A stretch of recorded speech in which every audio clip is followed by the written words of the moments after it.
Take a look around you. The space you're in, it looks normal, right? But what if I told you that if someone walked from that corner to this one, they wouldn't actually be shrinking? The Ames room illusion is a classic example of this. The room isn't a perfect square, but a cleverly distorted trapezoid that tricks your brain. And everything you're seeing, the size of the person, the shape of the room, is a story your brain is telling you. This isn't just a party trick, it's a powerful demonstration. It shows that the world you see isn't a perfect copy of reality. What you experience as the world out there is actually a reconstruction, a model of reality that's built inside your head. It feels like we just open our eyes and see the world as it is, but modern neuroscience shows us that's not what's happening at all. For your entire life, your brain has been the silent architect of your experience, building your world from the inside out. But what if you could meet that architect? What if you could finally see the blueprints? In the next few minutes, we're going to pull back the curtain on 4 of these invisible forces. We'll journey from the predictive powerhouse in your skull to the biochemical scripts that run your life. This isn't just a psych lesson, it's a guide to understanding how your personal reality is forged, and how you might just be able to reshape it. Section 1. The first force, the predictive brain. Let's start with the most fundamental force. Your brain isn't a passive camera, simply recording what's happening. It's an active prediction machine. Neuroscientist Lisa Feldman Barrett uses a great metaphor. Your brain is trapped in a dark, silent box, your skull. In that box, it has no direct access to the outside world. All it ever gets are streams of ambiguous data, light waves, air pressure changes, chemicals. These signals don't come with labels. They're just the effects of some mysterious cause out in the world. So what does your brain do? It makes a guess. Based on your entire life of past experiences, your brain constantly generates predictions about what those signals mean. It constructs a hypothesis, a kind of best guess of what's going on, and then it uses the incoming sensory data to check its work. What you see, hear, and feel isn't the raw data itself, but your brain's best guess about what caused it. The redness of a rose isn't literally in the rose. It's an experience your brain builds when certain light waves hit your retina and match your brain's prediction for red. The feeling of wetness isn't even detected by your skin. You have no wetness sensors. It's an idea constructed by your brain when it combines signals for temperature and pressure. This process is a key part of what's known as predictive coding or predictive processing, and it's happening constantly and with incredible speed across vast networks of neurons. It's incredibly efficient. Instead of processing a fire hose of information from scratch every single moment, your brain mostly just deals with the surprises, the things that don't match its predictions. Scientists call these prediction errors. Different brain regions seem to handle different kinds of predictions, which are then integrated across distributed networks to create the seamless experience you call consciousness. A sudden change in this neural activity happens when our predictions are wrong, forcing our internal model of the world to update. This is why 2 people can see the same event and have completely different memories of it. They're not lying. Their brains started with different past experiences, made different predictions, and therefore constructed 2 different realities. Your reality isn't a photograph. It's more like a painting your brain sketched out ahead of time, using your senses to fill in the color. So, if your brain is a prediction machine, what fuel does it run on? Section 2. The second force, your beliefs as biochemical scripts. That fuel is the second hidden force, your beliefs. Beliefs aren't just philosophical ideas you hold in your mind. From a neuroscientific view, they are the very foundation of your constructed reality. They are the core assumptions your brain uses to make all those predictions. When you hold a belief, you are physically priming your brain to work in a certain way. These beliefs act as filters, scripting your reality at a biochemical level. For instance, if you believe you're competent, your brain is more likely to interpret a vague comment from your boss's encouragement. It predicts success, and that prediction changes how you act. You might speak more confidently or take on bigger challenges. If you believe you're unworthy, your brain will be on high alert for anything that confirms it, often twisting neutral events into proof of your inadequacy. Your beliefs literally influence your brain's chemistry, which in turn shapes how you perceive and react to everything. The most stunning example of this is the placebo effect. In study after study, People given a simple sugar pill but told it's a powerful new drug show real, measurable physiological changes. How?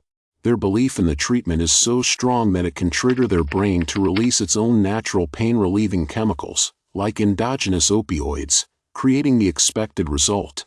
Now, this doesn't mean belief can shrink a tumor, but it does show that expectation can create real changes in brain activity and bodily processes, especially for things like pain and other symptoms. This power is at work every day. A famous longitudinal study led by researcher Becca Levy found that middle-aged adults with more positive beliefs about aging lived, on average, 7.5 years longer than those with negative views. This association held up even after accounting for other health factors. Your beliefs about your potential, about other people, about the world, these aren't just thoughts. They are powerful inputs your brain uses to construct the world you experience, creating self-fulfilling prophecies that build the walls of your reality. And these beliefs are tangled up with our third force, the one that colors your experience moment by moment. Section 3. The third force: the spotlight of emotion and the lens of focus. If your beliefs are the foundation of your reality, your emotions and your focus are the lighting, color, and soundtrack. They're the third force, dynamically shaping your world in real time. Let's talk emotions. Emotions aren't just reactions to what you experience, they're a core part of how you construct those experiences. When you're angry, the world doesn't just feel more hostile, your brain actively filters incoming data through an angry lens. A neutral comment can sound like an insult. A slow driver feels like a personal attack. Your brain uses your internal emotional state as another piece of information to predict the meaning of everything. When your heart is pounding, does it mean you're excited or anxious? The sensation is just a sensation. Your brain decides what it means based on context and your emotional state. Think of your emotions like the color grading on a movie. The same scene can feel romantic, scary, or funny, all depending on the colors and music. In the same way, your mood colors every perception. Research shows that being in a good mood can make you judge situations more favorably and even be more creative, while stress tends to bias your perception toward threat, even in neutral situations. Now, let's add focus to the mix. Your focus is the spotlight that decides what even gets to be in your conscious reality. Of the billions of bits of information hitting your senses at any moment, you're only aware of a tiny sliver. And what you focus on determines what makes the cut. You've probably heard of the famous invisible gorilla experiment. In the original study by Simons and Chabris, participants watched a video and were told to count how many times people in white shirts passed the basketball.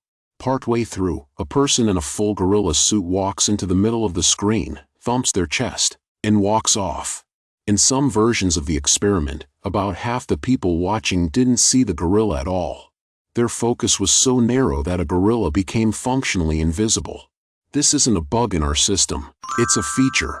The brain aggressively filters out what it deems irrelevant to its current task. This means your reality is shaped not just by what you see, but by what you look for. If you focus on all the problems in your life, your brain gets really good at finding more problems. They'll seem bigger, more frequent, and more connected, because you're training your reality machine to build a world defined by them. On the other hand, if you practice focusing on things you're grateful for, you aren't just thinking positive. You are literally retraining your brain's attentional filters. Your brain gets better at spotting the kindness, opportunities, and beauty that were always there, but were previously left outside the spotlight. Your emotions and focus are locked in a powerful feedback loop. A bad mood directs your focus to threats, which then proves to your brain that it was right to be in a bad mood. But here's the good news. By consciously directing your focus, you can start to influence your emotional state, and together, they can begin to repaint your world. This brings us to the final, and most personal, hidden force. Section 4, the fourth force: the author within and your personal narrative. So we have the predictive brain, the power of belief, and the filters of emotion and focus. But what ties all this together into a single, coherent experience? What makes your reality yours? That's the fourth and final force, your personal narrative. Your brain is, above all else, a storytelling machine. It evolved to find patterns and create stories to make sense of a chaotic world. This author within takes all the pieces, the predictions, beliefs, feelings, and focused moments, and weaves them into a continuous story called your life. This story is your identity. This narrative isn't something that just appears. It's built from your deepest core beliefs, or what psychologists call schemas, many of which were formed in childhood or during major life events. These foundational beliefs create the central themes of your story. If you developed a core belief that I'm not safe, your internal author will tend to write a story where the world is dangerous and people can't be trusted. Your brain will then relentlessly hunt for and prioritize evidence that supports this story, often dismissing or ignoring anything that contradicts it. This is called confirmation bias. This story becomes a powerful, self-reinforcing script. An identity isn't just something you have. It creates a powerful script you tend to follow. If your narrative is, "I'm just an unlucky person," you will unconsciously make choices and interpret events in ways that keep that story going. You might overlook a great opportunity because it just doesn't fit the plot. The story feels true because your brain works to make it so. It directs your predictions, fuels your beliefs, and guides your focus to keep the narrative consistent. The reality you live in becomes a direct reflection of the story you tell yourself about who you are. This might sound hopeless, but it's the exact opposite. Realizing your reality as a story is the key to unlocking your power as its author. You are not just a character in a play that's already been written. You're holding the pen. By becoming aware of the story you've been telling yourself, you gain the ability to challenge it. You can question old chapters. You can edit the limiting beliefs. You can start writing a new draft. We've journeyed deep into the inner world to uncover the hidden forces that build your reality. We've seen that your brain is a predictive powerhouse, constantly guessing what's out there instead of just passively seeing it. We've learned that your beliefs are biochemical scripts, instructions that can shape your very physiology and behavior. We've uncovered how the spotlight of emotion and focus colors and filters your world, deciding what you even get to experience. And finally, we met the author within ***, the storyteller that weaves it all into your personal narrative. The world is not something that simply happens to you. It's a co-creation, a collaboration between whatever is out there and the immense, hidden power of your own mind. You are an architect of your own experience. And while you don't have total control over every brick and beam, you have far more say than you might think. The greatest illusion is believing there is no illusion. The real power comes from knowing you have a hand in writing your own story. Call to action. If this changed the way you see your world, consider subscribing for more journeys into the mind.